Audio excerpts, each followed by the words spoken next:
একটি পরিবার ও তাদের সাঙ্গপাঙ্গদের বিরুদ্ধে বাংলাদেশের গণতন্ত্রকে হত্যা এবং জুলাই আগস্ট গণঅভ্যুত্থানে গণহত্যা চালানো হয় বলে মন্তব্য করেছেন সোহেল তাজ।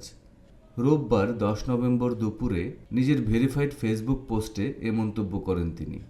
ফেসবুক পোস্টটিতে বলা হয়, একটি পরিবার ও তাদের সাঙ্গপাঙ্গরা বাংলাদেশকে ধ্বংস করে হত্যা, গুম, খুন, নির্যাতন, নিপীড়ন করে গণতন্ত্রকে হত্যা করে জুলাই আগস্ট গণঅভ্যুত্থানে গণহত্যা চালিয়ে হাজার হাজার মানুষ হত্যা করে শত শত মানুষকে অন্ধ করে হাজার হাজার মানুষকে পঙ্গু করে দুর্নীতি করে লাখ লাখ কোটি টাকা বিদেশে পাচার করে আওয়ামী লীগ সংগঠনকে ধ্বংস করে পালিয়ে গিয়ে এখন নিরীহ নেতাকর্মীদের উস্কিয়ে দিচ্ছে যাতে তারা আবার বাংলাদেশকে শোষণ করতে পারে। তারা বিদেশে বসে পাচার করা টাকার পাহাড়ে বসে খেলা দেখছেন।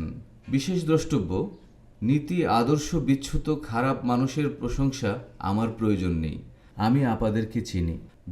বিশেষ দ্রষ্টব্য, আওয়ামী লীগের ব্রেন ওয়াশড, নষ্ট, পচা, নীতি আদর্শ বিচ্যুত, লুটেরা, খুনি, হত্যা, গুম, নির্যাতনকারীদের সমর্থক সকলকে বলবো অনতিবিলম্বে আমার এই ফেসবুক পেজটি আনফলো করতে। আর অনুরোধ থাকবে নিজের বিবেককে জাগিয়ে আত্মোপলব্ধি, আত্মসমালোচনা করে অনুশোচনা করার। উল্লেখ্য, ভেরিফাইড ফেসবুক পোস্টের মাধ্যমে 10 নভেম্বর রাজধানীর গুলিস্তান 0 পয়েন্টে সমাবেশের ডাক দেয় আওয়ামী লীগ। আওয়ামী বিরোধীরা পাল্টা কর্মসূচি পালন করে। এ সময় বেশ কয়েকজন আওয়ামী সমর্থককে আওয়ামী বিরোধীরা মারধর করে পুলিশের হাতে তুলে দেয়। এই ঘটনার একটি ছবি ফেসবুক পোস্টে সংযুক্ত করেন সোহেল তাজ।